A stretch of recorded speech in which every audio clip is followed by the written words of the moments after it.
Sir, ಕ್ರಿಯಾ ಯೋಗದ ಬಗ್ಗೆ ಹೇಳಿದ್ರಿ. ಕ್ರಿಯಾ ಯೋಗ ಮಾಡೋದಕ್ ಮುಂಚೆ ಯಾವ ರೀತಿ ಇರ್ಬೇಕು? ಈಗ ಯಾರೋ ಒಬ್ರು ಕ್ರಿಯಾ ಯೋಗ ಮಾಡ್ಬೇಕು ಅನ್ಕೊಳ್ತಾರೆ, ಬಟ್ ಅವ್ರ ಬಿಫೋರ್ ಲೈಫ್ ಯಾವ ತರ ಇರಬೇಕು, ಆಫ್ಟರ್ ಲೈಫ್ ಯಾವ ತರ ಚೇಂಜ್ ಆಗ್ಬೋದು, ಬೆನಿಫಿಟ್ಸ್ ಏನ್ ಸಿಗ್ಬೋದು ಅನ್ನೋದು ಕೆಲವೊಬ್ರಿಗೆ ಇರುತ್ತೆ. ಬಿಫೋರ್ ಮತ್ತೆ ಆಫ್ಟರ್ ಹೇಗಿರ್ಬೇಕನ್ನೋದೇ. ಈ ಕ್ರಿಯಾ ಒಂದು ಯೋಗ ಪ್ರಾಕ್ಟೀಸ್ ಮಾಡುವಾಗ ನೀವು ಚೇಂಜ್ ಆಗೋದಲ್ಲ, ನಿಮ್ಮನ್ನ ಶಕ್ತಿ ಚೇಂಜ್ ಮಾಡೋದು. ಓಕೆ, ಫಾರ್ ಎಕ್ಸಾಂಪಲ್ ನಾನು ಈ ರೀತಿ ಇವತ್ತು ಇಷ್ಟು ಒಂದು ಪೇಷನ್ಸ್, ನಾನು ಕೂಲ್ ಆಗಿದ್ದೀನಿ, ಸಹನೆಯಿಂದ ಇದ್ದೀನಿ, ಕಾಮ್ ಆಗಿದ್ದೀನಿ ಅಂದ್ರೆ ಶಕ್ತಿ ಆ ರೀತಿ ನಮ್ಗೆ ಚೇಂಜ್ ಮಾಡುತ್ತೆ. ಓಕೆ, ನಾ ಎಷ್ಟು ಕೋಪಿಷ್ಟ ಅಂದ್ರೆ ಸಣ್ಣ ಪುಟ್ಟಕ್ಕೂ ಕೋಪ ಜಾಸ್ತಿ. ನಾನು ಅಷ್ಟು ಕೋಪ. ನಮ್ಮ ಮನೇಲಿ ನಾನು ಒಂದು ಉಪ್ಪು ವಿಚಾರದಲ್ಲಿ ಜಗಳ ಮಾಡ್ಬಿಡ್ತಿದ್ದೆ, ಅಷ್ಟು ಕೋಪಿಷ್ಟ ನಾನು. ಇವತ್ತೆಷ್ಟು ಒಂದು ಕೋಪ ಅನ್ನೋದೇ ನನ್ನಲ್ಲಿಲ್ಲ. ಈ ಶಕ್ತಿ ನಿಮ್ಮಲ್ಲಿ ಬಂತು ಅಂದ್ರೆ ನೀವು ಚೇಂಜ್ ಮಾಡ್ಕೊಳ್ಳೋದಲ್ಲ, ಅದು ನಿಮ್ಮನ್ನೇ ಚೇಂಜ್ ಮಾಡುತ್ತೆ. ಬರಕ್ಕೆ ಒಂದು ಗುರು ಬೇಕು, ಅದನ್ನ ಕರೆಕ್ಟ್ ಆಗಿ ಪ್ರಾಕ್ಟೀಸ್ ಮಾಡಿದ್ರೆ ಖಂಡಿತ ನೀವು ಚೇಂಜ್. ನೀವು ಎಷ್ಟೇ ಫೋರ್ಸಬಲ್ ಮಾಡಿ ಇದನ್ನ ಬಿಡಲ್ಲ ಅಂದ್ರೆ ಅದು ನಿಮ್ಮನ್ನು ಬಿಡಿಸುತ್ತೆ. ಅದು ನಿಮ್ಗೆ ಪ್ರತಿ ಕ್ಷಣ ಗೈಡ್. ಇದು ಬಂದು ಆತ್ಮಜ್ಞಾನ, ಅರ್ಥ ಆಯ್ತಾ? ನಿಮ್ಮ ಒಂದು ಆತ್ಮ, ಆ ಆತ್ಮಕ್ಕೆ ಈ ಜ್ಞಾನವನ್ನ ತುಂಬಿದಾಗ ನೀವು ಇದೆಲ್ಲ ಚಕ್ರ ಧ್ಯಾನ, ಕ್ರಿಯಾ ಯೋಗ ಇದೆಲ್ಲ ಪ್ರಾಕ್ಟೀಸ್ ಮಾಡ್ತಾ ನಿಮ್ಮ ಒಂದು ಸೋಲ್, ನಿಮ್ಮ ಆತ್ಮ ನಿಮ್ಮ ಮಾತು ಕೇಳುತ್ತೆ. ಒಂದ್ ಪ್ರಶ್ನೆ ಹಾಕಿದ್ರೆ ನಿಮ್ಗೆ ಆನ್ಸರ್ ಕೊಡುತ್ತೆ.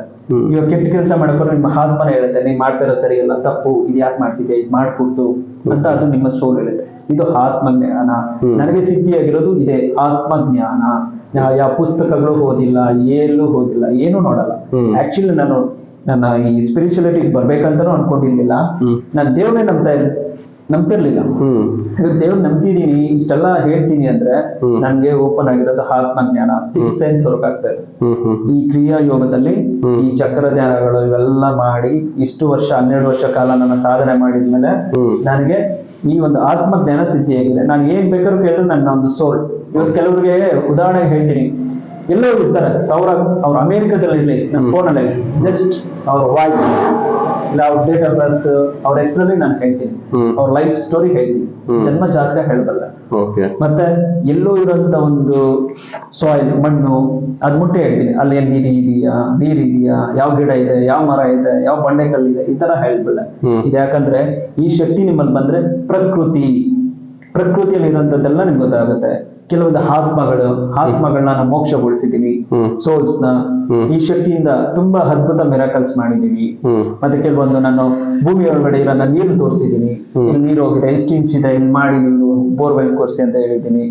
ಕೆಲವೊಂದು ಒಂದು ನೆಗೆಟಿವ್ಸ್, ಒಂದು ಪರ್ಸನ್ಸ್ ವ್ಯಕ್ತಿಗಳಿರ್ತಾರೆ, ಅಂತದ್ನೆಲ್ಲ ಸಾಲ್ವ್ ಮಾಡಿದೀನಿ. ಕೆಲವೊಂದು ಈ ಬಾನಮತಿ ಅಂತ ಇದೆ, ವಾಮಾಚಾರ ಅಂತ ಇದೆ, ಇದು ಅಥರ್ವ ವೇದದಲ್ಲಿ ಇದೆ. ಮಂತ್ರ, ಯಂತ್ರ, ತಂತ್ರ ಅಂತ. ಅದನ್ನ ಕೆಲವೊಂದೆಲ್ಲ ಮಿಸ್ ಇದಾಗಿದೆ, ಇಂಥವನ್ನೆಲ್ಲ ಸಾಲ್ವ್ ಮಾಡಿದೀನಿ ನೆಗೆಟಿವ್ಸ್ ಇಂದ. ಯಾಕಂದ್ರೆ ಪ್ರಕೃತಿ ಶಕ್ತಿ ನಿಮ್ಮಲ್ಲಿ ಬಂತು ಅಂದ್ರೆ ನೀವೇನ್ ಬೇಕಾದ್ರೆ ಮಾಡ್ಬೋದು. ಆದ್ರೆ ಇದಕ್ಕೊಂದು ಜ್ಞಾನ ಬೇಕು, ಆತ್ಮಜ್ಞಾನ, 6 ಸೆನ್ಸ್. ಎಲ್ಲೋ ಕುತ್ಕೊಂಡು ಅವ್ರ ನಮ್ಮ ಬಗ್ಗೆ ಹೇಳ್ತಾರಂದ್ರೆ ಅಷ್ಟು ಸುಲಭದ ಮಾತಾ? ನೀವೇ ಯೋಚನೆ ಮಾಡಿ, ಯಾರಿಂದನೂ ಆಗಲ್ಲ. ಹಾಗಾಗಿ ಎಲ್ಲಾನು ಗೋಚರಿಸ್ತಾ ಇರುತ್ತೆ ಇದರಲ್ಲಿ. ಬರೀ ಈ ಕ್ಷಣದಲ್ಲ, ನೀವು ಪಾಸ್ಟ್ ಲೈಫ್, ಪ್ರೆಸೆಂಟ್, ಫ್ಯೂಚರ್ ನೀವು ಹೇಳ್ಬೋದು. ಮುಂದೆ ಹಿಂದಿಂದು ಏನ್ ನಡೆದಿದೆ ಅಂತಾನು ಹೇಳ್ಬೋದು, ಈಗ ಏನ್ ನಡೆಯುತ್ತೆ, ಮುಂದೆ ಏನಾಗುತ್ತೆ ಅನ್ನೋದು ಹೇಳ್ಬೋದು. ಇದೇ ಕ್ರಿಯಾ ಯೋಗ, 6 ಸೆನ್ಸ್, ಹಠ ಯೋಗ, ರಾಜಯೋಗ ಎಲ್ಲಾನು. ಅದಕ್ಕೆ ಸಾಧನೆ, ಗುರು ಬೇಕೇ ಬೇಕು. ಯಾಕೆ ನಾನು ಸಾರಿ ಗುರು ಬೇಕು ಅಂತ? ಖಂಡಿತ ಗುರು ಇಲ್ಲದೆ ಏನ್ ಮಾಡ್ತೀರಾ, ಏನ್ ಕಲಿತೀರಾ? ಏನು ಕಲೀಲಿಕ್ಕಾಗಲ್ಲ. ನೀವೇನು ಇದ್ರಲ್ಲಿ ನಾನು ಹಿಂಗಿರ್ಬೇಕು ಅಂತ ಏನು ಬೇಡ, ನೀವೇನು ಯೋಚನೆ ಮಾಡ್ಬೇಡಿ. ಕಲಿಬೇಕು, ಪ್ರಾಕ್ಟೀಸ್ ಆಗ್ಬೇಕು. ಇದು ಇನ್ನೊಂದು ಮಾತು ಹೇಳ್ತೀನಿ, ಕರ್ಮಗಳಿಂದ ನಮ್ಮ ಜನ್ಮಾಂತರ ಆಗಿರುತ್ತೆ. ಆ ಕರ್ಮದ ಫಲ ಏನು ನಮ್ಗೆ ಸಿಗುತ್ತೋ ಅದ್ರ ಮೇಲೆ ಖಂಡಿತ ನಿಮ್ಗೆ ಶಕ್ತಿ ಸಿಗುತ್ತೆ. ಗುರು ಬೇಕು. ಹಾಗಾಗಿ ಗುರು ಮಾರ್ಗದಲ್ಲಿ ಮಾಡಿ ನೀವು ಪ್ರಾಕ್ಟೀಸ್ ಮಾಡ್ಬೋದು. ಫ್ಯಾಮಿಲಿಗಳ ಜೊತೆ ಇದ್ಕೊಂಡು ಇದನ್ನ ಮಾಡಬಹುದಾ ಅನ್ನೋದು ಒಂದು ಡೌಟ್ ಆಗಿರುತ್ತೆ. ಈಗ ಫ್ಯಾಮಿಲಿಗಳ ಜೊತೆ ನಾನು ಸಪೋಸ್ ಹೇಳ್ತೀನಿ ಕೇಳಿ, ಫ್ಯಾಮಿಲಿ ಜೊತೆ ಇದ್ದು ಮಾಡ್ಬೇಕು ಅಂತ ಹೇಳಿದ್ರೆ ಖಂಡಿತವಾಗ್ಲೂ ಬೇಡ. ಯಾಕಂದ್ರೆ ಬಾಲ್ಯ, ಯೌವನ, ಗೃಹಸ್ಥ, ವಾನಪ್ರಸ್ಥತೆ. ನೀವು ಫ್ಯಾಮಿಲಿ ಮೆಂಬರ್ಸ್ ಆಗಿ ಹೆಂಡತಿ ಮಕ್ಕಳಿಗೆ ಅವ್ರು ಮಾಡಬಾರ್ದಂತ ರೆಸ್ಪಾನ್ಸಿಬಿಲಿಟಿ, ಜವಾಬ್ದಾರಿಗಳೇ ಕಂಪ್ಲೀಟ್ ಮಾಡಿದೆ. ನಾನು ರಾಜಯೋಗ ಮಾಡ್ತೀನಿ, ಕ್ರಿಯಾ ಯೋಗ ಮಾಡ್ತೀನಿ, ಹಠ ಯೋಗ ಮಾಡ್ತೀನಿ, 10 ಜನಕ್ಕೆ ನಾನು ಒಳ್ಳೇದ್ ಮಾಡ್ಲಿಕ್ಕೆ ಹೋಗ್ತೀನಿ ಅಂತ ನೀವು ಹೇಗೆ ಡಿಸಿಷನ್ ತಗೋತೀರಾ? ಫಸ್ಟ್ ಜವಾಬ್ದಾರಿಯಿಂದ ಹೆಂಡತಿ ಮಕ್ಕಳಿಗೆ ಮಾಡ್ಬೇಕಾ ಬೇಡವಾ? ನೀವು ಅದನ್ನ ಕಂಪ್ಲೀಟ್ ಮಾಡ್ಬೇಕು. ನೀವು ಅದನ್ನೆಲ್ಲ ಪರಿಪೂರ್ಣವಾಗಿ ಮುಗಿಸಿ ಆಮೇಲೆ ನಿಮ್ಮ ಹೆಂಡತಿ ಮಿಸ್ಸಸ್ ಇದಾರಲ್ಲ, ವೈಫ್ಸ್, ಆ ವೈಫ್ ನಿಮ್ಮ ಹೆಂಡತಿ ಒಂದು ಪರ್ಮಿಷನ್ ತಗೋಬೇಕು. ಅವಾಗಲೇ ನಿಮ್ಗೆ ಈ ಸಿಗೋದು. ಇಲ್ಲಾಂದ್ರೆ ಖಂಡಿತ ಸಿಗಲ್ಲ. ಭಗವಂತ ನೀ ಗುರುಗಳ ಹತ್ರ ಫಸ್ಟ್ ಹೋಗಿ ನಿನ್ ಹೆಂಡತಿ ಹತ್ರ ಒಂದು ಪರ್ಮಿಷನ್ ತಗೊಂಬ, ಅಯ್ಯಮ್ಮ ಓಕೆ ಅಂದ್ರೆ ನಾನು ಖಂಡಿತ ನಿಮ್ಗೆ ಹೇಳ್ಕೊಡ್ತೀನಿ ಅಂತ ಎಲ್ಲಾ ಗುರುಗಳು ಹೇಳ್ತಾರೆ. ಈಗ ಮದ್ವೆ ಆಗಿಲ್ಲ ಅನ್ನೋರು ಮದ್ವೆ ಆಗಿಲ್ಲ ಅನ್ನೋರು ಮಾಡ್ಬೋದು. ನಾನು ಏನು ಬೇಡಪ್ಪ ಎಲ್ಲ ತಿಳ್ಕೊಂಡ್ಬಿಟ್ಟಿದೀನಿ ಸತ್ಯನ, ಈ ಒಂದು ಪ್ರಪಂಚದ ಏನು ಬೇಡ, ನನಗೆ ಯಾವುದೇ ಆಸೆ ಅಪೇಕ್ಷೆಗಳಿಲ್ಲ, ಏನೋ ಒಂದು 10 ಜನ ಒಳ್ಳೇದ್ ಮಾಡೋಣ, ಮಾಡ್ಬೇಕು, ಇದು ನಾನು ಬಂದಂತ ಒಂದು ಏನೋ ಜನ್ಮ ಇದೆ, ಇದು ಮುಗಿಸಿ ಈ ಜನ್ಮನೆ ಕೊನೆ ಕಾಣಿಸಿ ನಾನು ಮುಕ್ತಿ ಮೋಕ್ಷಕ್ಕೆ ಹೋಗ್ಬೇಕಂದ್ರೆ ಅವ್ರು ಮಾಡ್ಬೋದು. ಮಾಡ್ಬೋದು. ಕ್ರಿಯಾಯೋಗ ಫಲಗಳು ಏನ್ ಸಿಗುತ್ತೆ ಅಂತ. ಫಲಗಳು ಇದರಿಂದ ಫಲಗಳ ನೀವು ಮುಟ್ಟಿದೆಲ್ಲ ಚಿನ್ನನೆ, ಮುಟ್ಟಿದೆಲ್ಲ ಚಿನ್ನ. ಫಲ ಅಂದ್ರೆ ನಿನ್ನೇನು, ಈ ಪ್ರಕೃತಿನೇ ನಿಮ್ಗೆ ಸಾಥ್ ಕೊಡ್ತಾ ಇರುತ್ತೆ. ಪ್ರಕೃತಿಯಲ್ಲಿ ಆಗ ಹೋಗುಗಳೆಲ್ಲ ನಿಮ್ಗೆ ತಿಳಿತಾ ಇರುತ್ತೆ, ಇನ್ನೇನ್ ಬೇಕು. ಮುಟ್ಟಿದೆಲ್ಲ ಚಿನ್ನ ಅಂದ್ರೆ ಜನ ಅನ್ಕೊಂಡ್ಬಿಡ್ತಾರೆ. ಮುಟ್ಟಿದೆಲ್ಲ ಚಿನ್ನ ಅಂದ್ರೆ ಪ್ರಕೃತಿ ನಿಮ್ಗೆ ಸಾಥ್ ಕೊಡ್ತಿರ್ತಿರುತ್ತೆ, ಸರಿನಾ? ಅದ್ರ ಜ್ಞಾನ ಇರುತ್ತೆ, ಯಾವ್ದು ಒಳ್ಳೇದು, ಯಾವ್ದು ಕೆಟ್ಟದ್ದು, ಯಾವ್ದು ಮಾಡ್ಬೇಕು, ಯಾವ್ದು ಮಾಡ್ಬಾರ್ದು.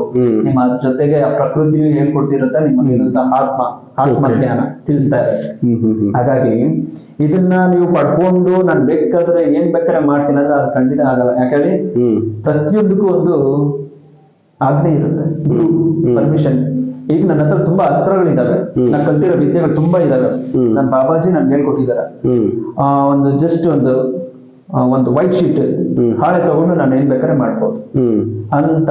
ಇವತ್ತು ಅಸ್ತ್ರ ಇದನ್ನ ಪ್ರಯೋಗ ಮಾಡ್ಲಿಕ್ಕೆ ಆಗಲ್ಲ, ಅದು ಅವಶ್ಯಕತೆ ಅನಿವಾರ್ಯ ಆಯ್ತು ಅಂದಾಗ ಮಾತ್ರ ಅದನ್ನ ಉಪಯೋಗಿಸ್ಬೇಕು ವಿದ್ಯೆನ ಹೊರತು ಇದೇನ್ ಬಿಟ್ಟು ಬೇಕಾದಲ್ಲ ಉಪಯೋಗಿಸ್ಲಿಕ್ಕೆ ಆಗಲ್ಲ, ಸರಿನಾ?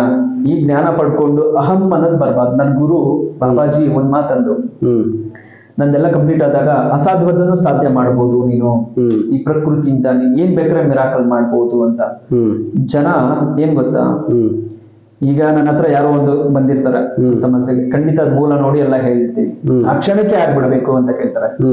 ಒಂದ್ ಸಮಯ ಅನ್ನೋದಿರುತ್ತೆ, ಸಂದರ್ಭ ಇರುತ್ತೆ, ಆ ಟೈಮ್ ಅನ್ನೋದು ಬರ್ಬೇಕು, ಖಂಡಿತ ವರ್ಕ್ ಆಗುತ್ತೆ ಆ ಕೆಲ್ಸಗಳು. ನಾನು ತುಂಬಾ ಎಕ್ಸ್ಪೆರಿಮೆಂಟ್ ಮಾಡಿದ್ದೀನಿ. ನನ್ನ ಒಂದು ಮಗು ವಿಚಾರದಲ್ಲಿ ಉದಾಹರಣೆಗೆ ಈ ಶಕ್ತಿಯಿಂದ ಏನೆಲ್ಲ ಮಾಡ್ಬೋದು ಅನ್ನೋದಕ್ಕೆ ಒಂದು ಮಗು ವಿಚಾರದಲ್ಲಿ ಮಾಡಿದ್ದೆ ನಾನು. ಆ ಮಗುಗೆ ತುಂಬಾ ಪ್ರಾಬ್ಲಮ್ಸ್ ಆಗೋಯ್ತು. ಅವರು ಒಂದ್ ಮಾತಂದ್ರು, ಬಿಡಿ ಗುರುಗಳೇ, ಇದು ಅನ್ನ ತಿನ್ನೋ ಒಂದು ರೂಢ ಇದ್ರೆ ಮನೆಗೆ ಬರೋತಿಲ್ಲ ಅಂದ್ರೆ ಪರವಾಗಿಲ್ಲ ಅಂದ್ರು. ನನ್ ಸಖತ್ ಬೇಸರ ಆಗ್ಬಿಡ್ತು. ಏನ್ 15 days 20 days ಬೇಬಿ, ಅವ್ರು ಮಾಡಿರೋ ಒಂದು ಮಿಸ್ಟೇಕ್ ಇಂದ ಅದು ಬ್ಲಡ್ ಬ್ರೈನ್ ಕ್ಲಾಟ್ ಆಗ್ಬಿಟ್ಟಿತ್ತು. ಅದಾದ್ಮೇಲೆ ನಂಗೆ ಸಖತ್ ಬೇಸರ ಆಯ್ತು. ನಾನು ಭಗವಂತ, ಅದು ಇನ್ನೂ ಪ್ರಪಂಚಕ್ಕೆ ಬಂದಿದೆ, ಇನ್ನೂ ನೋಡ್ಬೇಕು, ಅದು ಇನ್ನೂ ಒಂದು ಅನುಭವಿಸ್ಬೇಕು, ಈಗಲೇ ಹೋಗೋದು ನನ್ಗೆ ಇಷ್ಟ ಆಗಲ್ಲ ಅಂದ್ಬಿಟ್ಟು ಧ್ಯಾನದಲ್ಲಿ ಕುತ್ಕೊಂಡೆ, ಯೋಗದಲ್ಲಿ ಕುತ್ಕೊಂಡು ಮಗು ವಿಚಾರದಲ್ಲಿ ಒಂದು 3-4 days ನಾನು ಒಂದು ಕೆಲವೊಂದು ವಿದ್ಯೆ ಮತ್ತೆ ಮಂತ್ರಶಕ್ತಿಯಿಂದ ನನ್ನನ್ನು ಅದಕ್ಕೆ ಚಾರ್ಜ್ ಮಾಡಿ ಹೀಲಿಂಗ್ ಪ್ರೋಸೆಸ್ ಮಾಡಿದೆ. ಡಿಸ್ಟೆನ್ಸ್ ಹೀಲಿಂಗ್ ಅಂತ ಹೇಳ್ತೀವಿ. ಅವರೆಲ್ಲ ಕೂತಿರ್ತಾರೆ, ನಾವು ಇಲ್ಲಿ ಕುತ್ಕೊಂಡು ಮಾಡ್ತೀವಿ. ನಾನು ಅದನ್ನ ಕೇಳಿ ಡಿಸ್ಟೆನ್ಸ್ ಹೀಲಿಂಗ್ ಲಾಸ್ಟ್ ಟೈಮ್ ಒಬ್ಬರು ಸೈಕಾಟಿಸ್ಟ್ ಮಾಡ್ತಾ ಇದ್ರು. ಡಿಸ್ಟೆನ್ಸ್ ಹೀಲಿಂಗ್ ಟೆಲಿಪತಿ ಅಂತ ಮಾಡ್ತಾ ಇದ್ರು. ಮತ್ತೆ ಇನ್ನೊಂದು ಅದು ಮಾಡಿದೆ, ಮಗು ಮತ್ತೆ ಅದು ಬಂತು, ಮಿರಾಕಲ್ ಇಂದ ಅದು ಮತ್ತೆ ಉಳಿದು ಬಂತು ಮಗುಗೆ. ನಾ ಒಂದೇ ಮಾತಂದೆ, 96 ವರ್ಷ ಇದಕ್ಕೆ ಆಯುಷು, ಸಾವು ಬಾಗಿಲನ್ನ ತಡ್ಕೊಂಬಂದ್ ಮುಟ್ಟು ಬಂದಿದೆ ಇದು, ಇದಕ್ಕೆ 96 ವರ್ಷ ಆಯುಸ್ಸಿದೆ. ಈ ಮಗುನ ಎಷ್ಟು ಚೆನ್ನಾಗಿ ನೋಡ್ಕೋತೀರೋ ಅಷ್ಟು ನೀವು ಗ್ರೋತ್ ಆಗ್ತೀರಾ, ಬೆಳಿತೀರಾ ಅಂತ ನಾನು ಅವ್ರಿಗೆ ಹೇಳಿದೆ. ನಿಮ್ ಮನೆಲ್ಲ ಚೆನ್ನಾಗಿರುತ್ತೆ, ಈ ಮಗು ಚೆನ್ನಾಗಿ ಸಾಕಿ, ಇದಕ್ಕೆ ದೀರ್ಘ ಆಯುಷು 96 ವರ್ಷ ಇದೆ ಅಂತ. ಇದು ಮಾಡಿದೆ ಎಕ್ಸ್ಪೆರಿಮೆಂಟ್ ತುಂಬಾ. ಯಾಕಂದ್ರೆ ಶಕ್ತಿ ಬಂದ್ಮೇಲೆ ಏನೆಲ್ಲ ಮಾಡ್ಬೋದು ಅಂತ. ಮತ್ತೆ ಕೆಲವ್ರಿಗೆ ನಮ್ಮ ಒಂದು ಸ್ಟೂಡೆಂಟ್ ಕಣ್ ಕಟ್ಬಿಟ್ಟು ಬಟ್ಟೆ ಕಟ್ಟಿ ಓದಿಸಿದ್ದೆ ನಾನು. ಕಣ್ಬಿಟ್ಟೆ ಓದ್ಲಿಕ್ಕೆ ಬರಲ್ಲ, ಬಟ್ಟೆ ಕಟ್ಕೊಂಡು ಹೆಂಗ್ರಿ ಗುರುಗಳೇ ಓದ್, ಖಂಡಿತ ಅದ್ ಮಾಡಿದೆ ಎಕ್ಸ್ಪೆರಿಮೆಂಟ್. ಏನೆಲ್ಲ ಮಾಡಿದೆ ಗೊತ್ತಾ ಸ್ಟಾರ್ಟಿಂಗ್ ಅಲ್ಲಿ ಈ ತರ. ಮತ್ತೆ ಎಲ್ಲೋ ಕೆಲವೊಂದು ತುಂಬಾ ಜನ ನನ್ಗೆ ಫೋನ್ ಮಾಡೋರು, ಈಗಲೂ ಇದಾರೆ ಅವರೆಲ್ಲ ನನ್ನ ಟಚ್ ಅಲ್ಲಿ. ಜುವೆಲ್ಸ್ ಕಳ್ಕೊಳ್ಳೋದು, ಈ ತರ ಎಲ್ಲ ಒಂದು ಕಳ್ದೊಂಡು, ಎಲ್ಲಿದೆ ನೋಡಿ ಸ್ವಾಮಿಗಳೇ ಗುರುಗಳೇ, ಎಲ್ಲಿದೆ ಇದು ನಮ್ಗೆ ಹುಡ್ಕೊಡಿ ಅನ್ನೋರು. ಸುಮಾರು ಸರಿ ಕೆಲವ್ರಿಗೆಲ್ಲ ಹುಡ್ಕೊಟ್ಟಿದ್ದೀನಿ. ರೀಸೆಂಟ್ ಆಗೂ ಒಬ್ರು ನನ್ಗೂ ಪರಿಚಯ ಮಾಡ್ತಿರ್ತಾರೆ, ಏನಾದ್ರು ಪ್ರಾಬ್ಲಮ್ಸ್ ಅಂದ್ರೆ ಕೇಳ್ತಿರ್ತಾರೆ. ಅವ್ರದ್ದು ಕೆಲವೊಂದು ಹುಡ್ಕೊಟ್ಟಿದ್ದೆ ನಾನು, ಸಿಕ್ಕಿದೆ. ಈ ತರ ಮಿಸ್ ಆಗಂತ ವಸ್ತುಗಳನ್ನ ಎಲ್ಲಿದೆ ಅಂತ ನಾನು ಐಡೆಂಟಿಫೈ ಮಾಡಿ ಹುಡುಕ್ತಿದ್ದೆ. ಈ ಶಕ್ತಿ ಬಂದ್ರೆ ಏನೆಲ್ಲ ಮಾಡ್ಬೋದು, ಅದಕ್ಕೊಂದು ಜ್ಞಾನ ಅನ್ನೋದಿರುತ್ತಲ್ಲ, ಆಗತ್ತ ಬಂತಂದ್ಬಿಟ್ಟು ಮಿಸ್ಯೂಸ್ ಅಂತೂ ಮಾಡಕ್ಕಾಗಲ್ಲ. ನೋಡಿ ಸಿಂಪಲ್, ನಾನು ಇದೇ ರೀತಿ ಎಲ್ಲಾ ಕಡೆ ಹೋಗೋದು, ಇದೇ ಗೆಟಪ್, ನಾನು ಬೇರೆ ರೀತಿನೇ ಹೋಗಲ್ಲ. ನಾನು ಸಾಮಾನ್ಯರಂತಾನೆ ಹೇಳ್ತೀನಿ. ಬಾಬಾಜಿ ಹಂಗೆ ಹೇಳಿದ್ರು, ಸಾಮಾನ್ಯರಂತೆ ನೀರು, ಇನ್ನೊಂದು ಯಾರು ಅಸಾಮಾನ್ಯರಂತ ಗುರುತಿಸ್ತಾರೋ ಅವ್ರಿಗೆ ಅವತ್ತು ಪರಿಹಾರ ಆಗತ್ತೆ. ಇನ್ನೊಂದು ಮಾತಾಡು, ಕರ್ಮ ಕಳೆದವ್ರು ಮಾತ್ರ ನಿನ್ನಿಂದ ಪರಿಹಾರ ಅಂತ. ನಾನು ಅಷ್ಟು ಸುಲಭವಾಗಿ ಯಾರಿಗೂ ಸಿಗಲ್ಲ. ತುಂಬಾ ಜನಕ್ಕೆ ಒಂದು ಅನುಭವ ಆಗಿದೆ, ತುಂಬಾ ಜನ ಬಂದು ಹೋಗಿದ್ದಾರೆ. ತುಂಬಾ ಜನ ಹೇಳ್ತಾರೆ, ಗುರುಗಳೇ ಫೋನ್ ಮಾಡಿದ್ರೆ ಫೋನೇ ಎತ್ತಲ್ರಿ ನೀವು, ತೆಗಿಯೋದೇ ಇಲ್ಲ ಅಂತ ಹೇಳ್ತಾರೆ. ಅಷ್ಟು ಯಾಕೆಂದ್ರೆ ಇದು ನಿಶ್ಚಯ ಮಾಡೋದು ನಾ ಅಲ್ಲ, ಭಗವಂತ. ಆ ಭಗವಂತ ನಿಶ್ಚಯ ಆಗಿರುತ್ತೆ ಸಮಯ. ಆ ಸಮಯ ನಿಮ್ಗೆ ಬಂದಾಗ ಖಂಡಿತ ಪ್ರಾಬ್ಲಮ್ ಸಾಲ್ವ್ ಮಾಡ್ತೀವಿ. ಅದು ಎಂತದಿದ್ರು ಸಾಲ್ವ್ ಮಾಡ್ಬೋದು, ಸಾಲ್ವ್ ಮಾಡ್ಬೋದು ಈ ಶಕ್ತಿಯಿಂದ. ಯಾಕಂದ್ರೆ ಪ್ರಕೃತಿನೇ ನಿಮ್ಮಲ್ಲಿ ಬಂದ್ಬಿಟ್ಟಿರುತ್ತೆ. ಮತ್ತೆ ಈ ಶಕ್ತಿ ಬಂದಾಗ ನೀವು ಅದನ್ನೇ ನಿಮ್ ಬಾಡಿಯಲ್ಲಿ ಇಟ್ಕೊಳ್ಲಿಕ್ಕೆ ಆಗಲ್ಲ. ಈ ಫುಲ್ ಲೋಡ್ ಆಗ್ಬಿಡುತ್ತೆ. ತಡ್ಕೊಳಿಕ್ಕಾಗಲ್ಲ. ಅಗ್ನಿ ತತ್ವ ಎಲ್ಲ ತತ್ವಗಳು ಬಂದ್ಬಿಡ್ತಂತೆ, ಪಂಚಭೂತ ಶಕ್ತಿಗಳನ್ನು ಇಟ್ಕೊಳಕ್ ಆಗಲ್ಲ, ಅದನ್ನ ರಿಲೀಸ್ ಮಾಡ್ಬೇಕು. ಹಾಗಾಗಿ ನಾವು ಇದು ಡಿಸ್ಟೆನ್ಸಿಂಗು, ಕೆಲವೊಂದು ಸಂಮೋಹಿನಿ ಮಾಡ್ತೀವಿ, ಈ ತರ ಶಕ್ತಿ ಯಾರಿಗಾದ್ರೂ ಸಮಸ್ಯೆ ಕಷ್ಟಗಳಂತ ಬಂದಾಗ ಸಾಲ್ವ್ ಮಾಡ್ತೀವಿ, ಕೊಟ್ಬಿಡ್ತೀವಿ ಆ ಶಕ್ತಿನ. ಯಾಕಂದ್ರೆ ಪ್ರಕೃತಿ ಕೊಟ್ಟಿರೋ ಪ್ರಕೃತಿಗೆ ವಾಪಸ್ ಕೊಡ್ಬೇಕಲ್ವಾ. ಓಕೆ. ಇನ್ನೊಂದು, ಈ ಮಂತ್ರಸಿದ್ಧಿ, ತಂತ್ರಸಿದ್ಧಿ, ಯಂತ್ರಸಿದ್ಧಿ ಹೇಳಿದ್ರಿ. ತಂತ್ರಸಿದ್ಧಿ ನಾನು ಒಂದ್ 2-3 ಕಡೆ ಕೇಳಿದ್ದೆ. ಅಂದ್ರೆ ಈ ಬ್ಲಾಕ್ ಮ್ಯಾಜಿಕ್ ಆಗ್ಬೋದು, ಸಂಮೋಹಿನಿ, ಇದೆಲ್ಲರ ಮೇಲೂ ಇಂಪ್ಯಾಕ್ಟ್ ಆಗುತ್ತಾ? ಖಂಡಿತ ಇಲ್ವಾ? ಇದು ಬ್ಲಾಕ್ ಮ್ಯಾಜಿಕ್, ಕೆಲವು ನೆಗೆಟಿವ್ಸ್, ಕೆಲವರಿಗೆ ಯಾಕಾಗಲ್ಲ, ವೀಕ್ ಮೈಂಡ್ ಅಂತ ಇರುತ್ತೆ. ಮನಸ್ಸು, ಮನಸ್ಥಿತಿ, ಸುಪ್ತ ಮನಸ್ಥಿತಿ. ಯಾರು ತುಂಬಾ ಒಂದು ಡಿಪ್ರೆಷನ್ ಅಲ್ಲಿ ಇರ್ತಾರೋ, ಕೆಲವೊಬ್ರಿಗೆ ಈ ನೆಗೆಟಿವ್ ಪ್ರೋಸೆಸ್ ಆಗುತ್ತೆ. ಹೇಗೆ ಅಂದ್ರೆ ಔರ ಪವರ್ ಅಂತ ಇರುತ್ತೆ, ಕೇಳಿದ್ದೀರಾ? ಔರ ಪವರ್ ಕೇಳಿದೀನಿ. ಆ ಪವರ್ ಕಡಿಮೆ ಆಗಿರುತ್ತೆ. ಆ ಕಡಿಮೆ ಆದಂತ ಸಮಯದಲ್ಲಿ ಏನಾಗುತ್ತೆ ಅಂದ್ರೆ, ನಿಮ್ಗೆ ಯಾವುದೇ ಒಂದು ನೆಗೆಟಿವ್, ಸಪೋಸ್ ಒಂದು ಸೋಲ್ ಬೇಕಾದ್ರೆ ಬಾಡಿ ದೇಹದಲ್ಲಿ ಪ್ರವೇಶ ಮಾಡ್ಬೋದು. ಕೆಲವೊಂದು ಬ್ಲಾಕ್ ಮ್ಯಾಜಿಕ್ ನೆಗೆಟಿವ್ಸ್ ನಿಮ್ ಮೇಲೆ ಟಚ್ ಮಾಡ್ಬೋದು. ಈ ತಂತ್ರ ವಿದ್ಯೆಯಲ್ಲಿ ಇದಾವೆ ಕೆಲವೊಂದು. ನಿಮ್ಗೆ ಅರ್ಥ ಆಗಂಗಿರ್ಬೇಕಂದ್ರೆ, ನಿಮ್ಮ ನೈಲ್ಸ್ ಉಗುರು ಇದೆಯಲ್ಲ, ಅಥವಾ ಹೇರ್ಸ್ ಇಂದ ಮಾಡ್ಬೋದು. ತಂತ್ರ ವಿದ್ಯೆಗಳಲ್ಲಿ ಈ ಬ್ಲಾಕ್ ಮ್ಯಾಜಿಕ್ ನೆಗೆಟಿವ್ ಮಾಡ್ಬೋದು. ನಿಮ್ದು ಕ್ಲಾತ್ ತಗೊಂಡ್ ಮಾಡ್ಬಿಡ್ತಾರೆ. ಅದಕ್ಕೆ ಅದು ತಾಂತ್ರಿಕ ವಿದ್ಯೆದಲ್ಲಿ, ಮಾಂತ್ರಿಕ ಒಂದು ಇದರಲ್ಲಿ, ತಂತ್ರದಲ್ಲಿ ಮಾಡ್ತಾರೆ. ಇದು ಅಥರ್ವಣ ವೇದದಲ್ಲಿ ಇದೆ, ಮಂತ್ರ ಯಂತ್ರ ತಂತ್ರ ಅಂತ. ಅದಕ್ಕೆ ಒಂದು ವೇದ ನಮ್ಮ ಒಂದು ಇದರಲ್ಲಿ ಇದೆ, ಈ 4 ವೇದಗಳಲ್ಲಿ. ಇದನ್ನ ಏನಕ್ಕೆ ಗೊತ್ತಾ, ಒಂದು ಮುಂದಿನ ಒಂದು ಇದ್ರಲ್ಲಿ ಎಲ್ಲಾರ್ಗು ಇದರಿಂದ ಒಂದು ಸಮಸ್ಯೆಗಳು ಪರಿಹಾರ ಮಾಡ್ಕೊಳ್ಳಿ ಅಂತ ಇದನ್ನ ಇಟ್ಟಿದ್ದಾರೆ. ಇವತ್ತೇನಾಗಿದೆ, ಮಿಸ್ಗಾಗಿದೆ, ಜ್ಞಾನ ಇಲ್ಲ, ಏನ್ ಮಾಡೋಣ, ಸರಿಯಾದ ಮಾರ್ಗದರ್ಶನ ಇಲ್ಲ, ಒಂದು ಸತ್ಯನ ತಿಳ್ಕೊಳ್ಳಲ್ಲ. ಮೂಲ ತಿಳ್ಕೊಬೇಕು. ಮೂಲನ ತಿಳ್ಕೊಂಡಾಗ ಖಂಡಿತ ನಿಮ್ಗೆ ಗೊತ್ತಾಗತ್ತೆ ಯಾವ್ದು ಒಳ್ಳೇದು, ಯಾವ್ದು ಕೆಟ್ಟದು ಅಂತ. ಇವತ್ತು ನಮ್ಮಲ್ಲಿರೋಂಥ ವಿದ್ಯೆಗಳನ್ನ ನಾವು ಮಿಸ್ಯೂಸ್ ಮಾಡಿದ್ರೆ ಏನಾಗ್ತೀವಿ ಗೊತ್ತಾ, ಮತ್ತೆ ಜನ್ಮಕ್ಕೆ ಬರ್ಬೇಕು, ಮತ್ತೆ ಹುಟ್ಟಬೇಕು, ಮತ್ತೆ ಈ ಕಷ್ಟಗಳು, ಈ ಸಮಸ್ಯೆ ಯಾರು ಬೇಕು ಹೇಳಿ ಯೋಚನೆ ಮಾಡಿ. ಹಾಗಾಗಿ ನಾನು ಅದಕ್ಕೆ ಕೆಲವೊಂದು ನಾವು ಕಲ್ತಿರೋ ವಿದ್ಯೆ ಆಗಿರ್ಬೋದು, ಶಕ್ತಿ ಆಗಿರ್ಬೋದು, ಮತ್ತೆ ನಾವು ಮಾಡುವಂತ ತಂತ್ರ ವಿದ್ಯೆಗಳು, ಅವನ್ನೆಲ್ಲ ಒಂದು ಸರಿಯಾದ ರೀತಿನ ಉಪಯೋಗಿಸ್ಬೇಕು. ಸರಿನಾ? ಇಲ್ಲಿ ಯಾವುದೇ ಸ್ವಾರ್ಥಕ್ಕಾಗಿ ಉಪಯೋಗಿಸಬಾರ್ದು. ಸರಿನಾ? ಇನ್ನೊಂದು ನೇರವಾಗಿ ಹೇಳ್ತೀನಿ, ಗುರುಗಳೇ ಎಲ್ಲರೂ ಈ ತರ ಒಂದು ತಗೋತಾರೆ, ಖಂಡಿತ ನೀವು ಕೊಡ್ಬೇಕು. ಕೊಟ್ಟಾಗ ಏನಾಗುತ್ತೆ, ಋಣಬಾಧೆ ಇರಲ್ಲ ಅಂತ ಅಷ್ಟೇ. ನಿಮ್ ಕೈಲಾದ ಎಷ್ಟೋ ಕೊಡಿ ಅವ್ರಿಗೆ, ಕೊಟ್ಬಿಡಿ, ನಿಮ್ ಋಣ ಇರಲ್ಲ. ಗುರುಗಳು ಮಾಡ್ತಾರೆ, ಸಾಲ್ವ್ ಮಾಡ್ತಾರೆ, ಯಾರೇ ಗುರುಗಳಾಗಿರ್ಬೋದು. ಮಾಡಿದಾಗ ನಿಮ್ ಋಣ ಇಟ್ಕೋಬಾರ್ದು, ಅದು ಋಣ ಬಾಧೆ ಆಗ್ಬಿಡುತ್ತೆ. ಹಾಗಾಗಿ ಒಂಚೂರು ಏನಾದ್ರು ನಮ್ಮ ಪದ್ಧತಿಲಿ ಎಲೆ ಅಡಿಕೆ ಕೊಡ್ಬೇಕು, ಎಲೆ ಅಡಿಕೆ, ವಿಳೆದೆಲೆ ಅಡಿಕೆ ಬಂದ್ಬಿಡ್ಬೇಕು. ಯಾಕಂದ್ರೆ ಋಣ ಇರಬಾರ್ದು, ಬರ್ಬೇಕು. ಹಾಗಾಗಿ ಇದನ್ನ ಮಾಡ್ಬೇಕು. ಯಾಕಂದ್ರೆ ಎಲ್ಲಾನು ಇದೆ, ಶಾಸ್ತ್ರೋಕ್ತವಾಗಿನೇ ಈ ಒಂದು ಇರೋದಂಥದ್ದು. ತಂತ್ರ ವಿದ್ಯೆಗಳಲ್ಲೂ ಇದಾವೆ, ತುಂಬಾ ಇದಾವೆ, ತುಂಬಾ ಮಾಡ್ಬೋದು. ನಾನು ಒಂದು ಹಾಳೆ ತಗೊಂಡು ಒಂದು ಪ್ರಾಬ್ಲಮ್ ಸಾಲ್ವ್ ಮಾಡ್ಬಲ್ಲೆ. ನಿಮ್ದು ಒಂದು ವೈಟ್ ಹಾಳೆ ಕೊಟ್ರೆ ಮಾಡ್ಬಲ್ಲೆ ನಾನು. ಸರಿನಾ? ನಾವು ಬೇಕಾದ್ರೆ ಒಂದು ಕೆಲವೊಂದು ಈ ಮೂಲಿಕೆಗಳಿಂದನೂ ಕೆಲವೊಂದು ತಂತ್ರ ವಿದ್ಯೆಗಳನ್ನ ನಾವು ಕಲ್ತಿದೀವಿ. ಉಪಯೋಗ ಜನಕ್ಕೆ. ಈಗ ಸಪೋಸ್ ನೀವು ಹೇಳಿದ್ರಲ್ಲ ಬ್ಲಾಕ್ ಮ್ಯಾಜಿಕ್, ಈ ತರ ನೆಗೆಟಿವ್ಸ್ ಅಂತ ಕ್ಲಿಯರ್ ಏನ ಮಾಡಿರ್ತೀವಿ, ಮತ್ತೆ ನಿಮ್ಗೆ ಟಚ್ ಆಗಬಾರ್ದಲ್ಲ. ಈ ತಂತ್ರ ವಿದ್ಯೆದೆಲ್ಲ ಅದನ್ನ ಕೆಲವೊಂದು ಉಪಯೋಗಿಸ್ತೀವಿ.